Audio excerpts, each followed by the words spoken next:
Speaking of superheroes, it, that's the best transition I got. Yeah. Oh wait, speaking of teenaged superheroes in accelerated stories, there we Yes. go. There There you we go. go.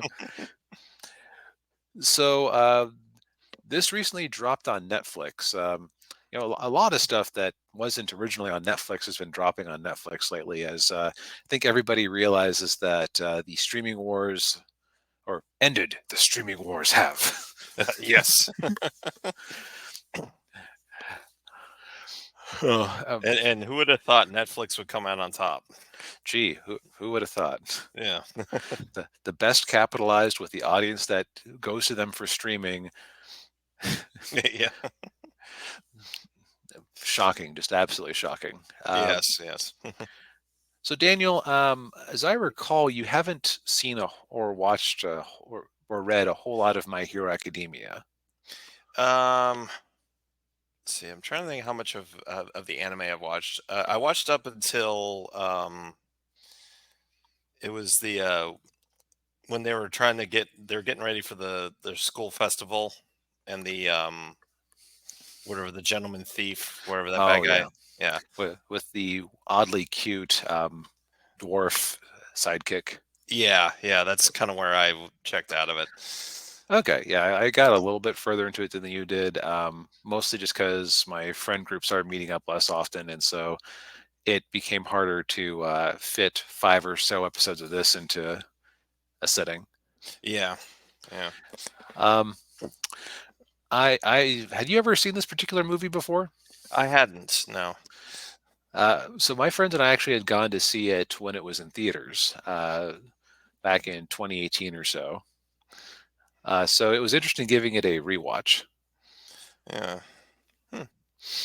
It was especially interesting giving it a rewatch after rewatching Dragon Ball Super Broly, which to my mind has the best animation I've seen for a shonen shonen anime spin-off movie. Mm. Um, and so it's like I kept having to remind myself, no, no, this is just normal. This is just what a normal anime movie looks like. You can't hold everything to that standard. Yeah. Because visually, this is basically like an enhanced version of a typical episode of the show. Yeah. That was, that was my feeling too when I was watching it. They especially put the most effort into the opening sequence with All Might and his newly introduced buddy, who David was it? David. Yeah. David David Shield. from America. Yeah. Yeah. Um, like they had so funny thing, I had actually I had thought this was the movie I hadn't seen yet. So as I'm watching the opening, I keep thinking to myself, this feels really familiar for some reason. Why does this whole scenario seem familiar? And then I paused and noticed the release year of 2018, and it all clicked. Yeah. But so it opens up with a neat story, neat thing that introduces that when All Might was training in America, he met this scientist guy named David, and they were good buddies, Yeah. And David made all of his suits. right? Because didn't he like destroy his regular clothes using all for one? Excuse me, Yes. one Yeah. for all, one for all. I always One, get that backwards whenever I say it out loud. One for all. it's easy to do. I've done that so many times. Yeah. Yeah, yeah. But so we cut to the present, and they waste a little bit of time establishing how everybody got to this island because there's basically this this isolated, hyper advanced scientific island that's being used for superhero research. Yeah. And it's moving. It's always constantly moving. It's got the same security as the prison where they hold all the supervillains, and and everybody who lives on the island can't leave the island. Right, Um, yeah, because top and secret. so uh, uh, Midoriya and All Might are on a private plane heading there because All Might's going to meet with David to help him, figure out, to fix his injury so that he can maintain all for one, or I'm doing it too. One for all. Right, One so for remember, all. yeah, one for all is good because it's one guy fighting for all. All Okay. for one is the selfish one. Right. Okay. Yeah. And so yeah. So they're on the island, and then they run into Melissa, who's David's daughter, the fan service character of the movie. Yeah. So Melissa is a beautiful blonde girl who is a little bit older than Midoriya and is extremely kind and friendly. And and My Hero Academia tends to be a mildly fan servicey show as it is, Yeah. especially with the character designs. And she's like, and now a step beyond. Yes.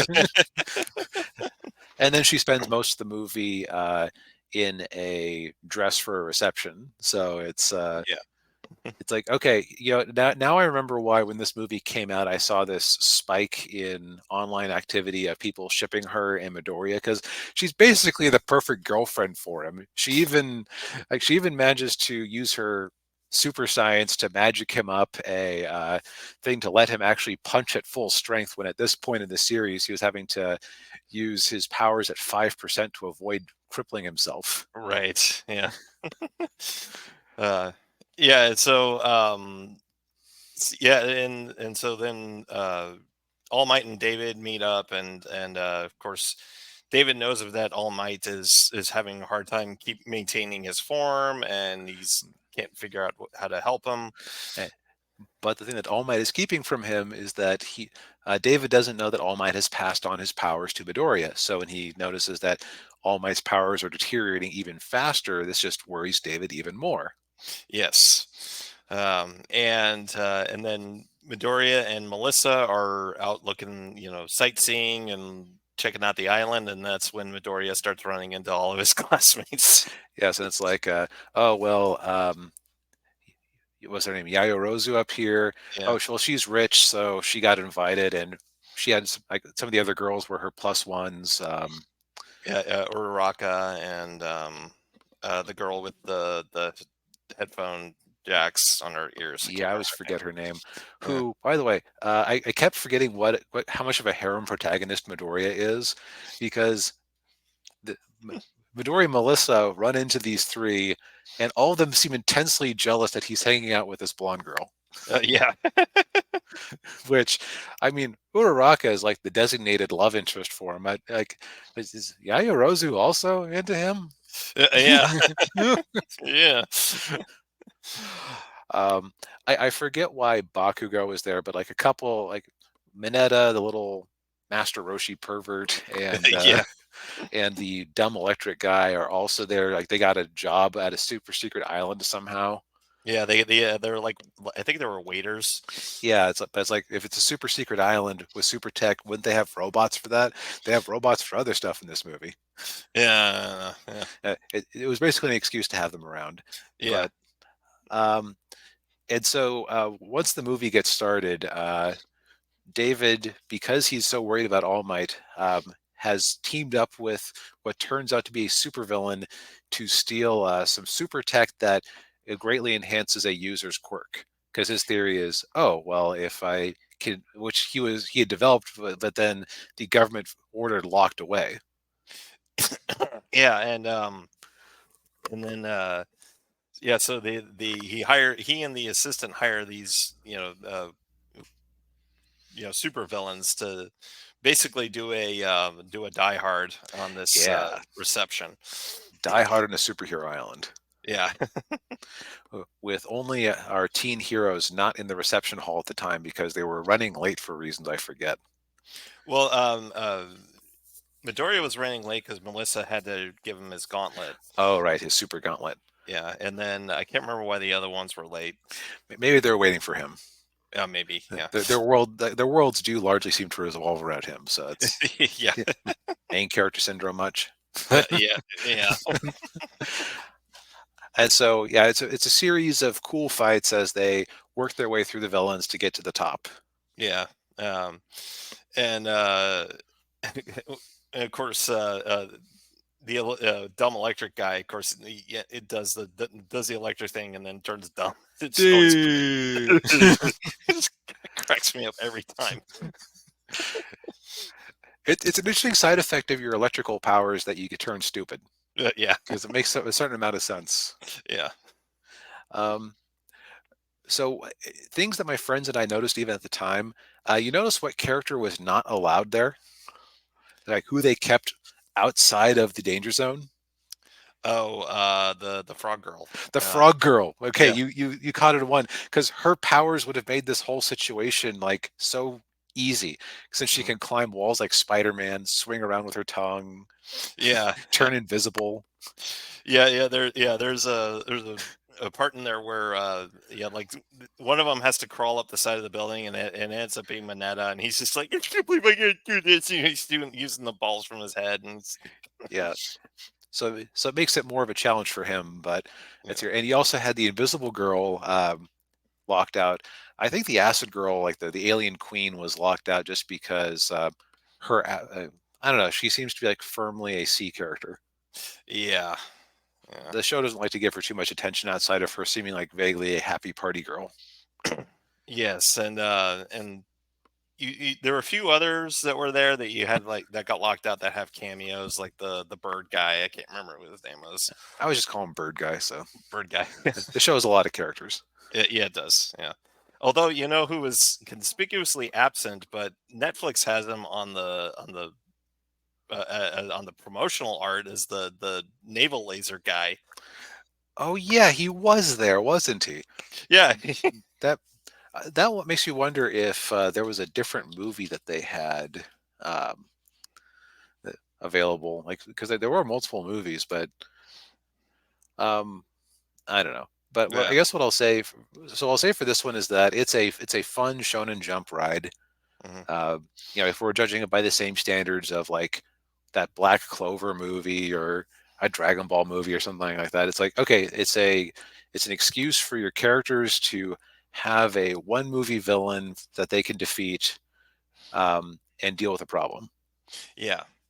I think my favorite part of the movie was actually seeing All Might and Midoriya fighting side by side, which I don't think ever happened in the show.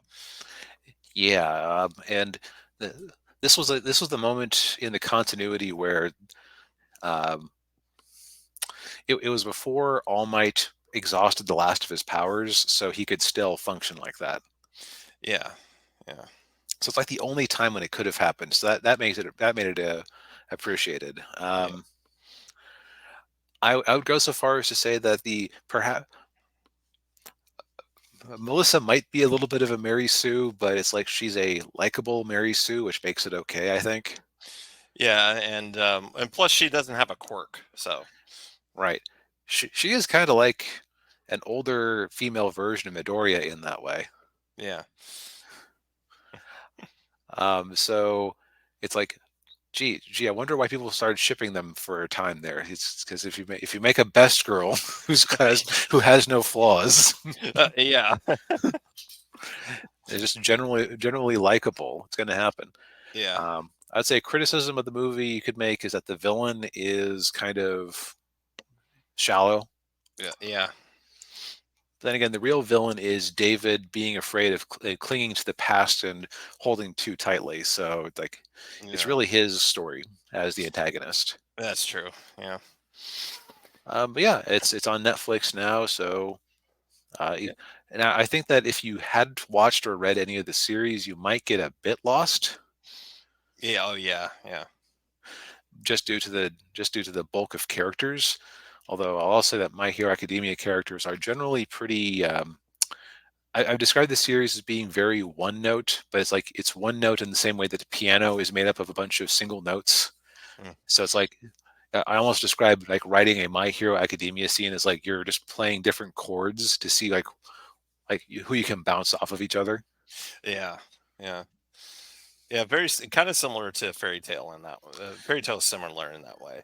Yeah, Yep. yeah, Yeah. Meanwhile, it's kind which means it's also kind of similar to Black Clover, but it takes its characters more seriously than Black Clover. that's true. It does. Yeah, But yeah, so overall, I recommend.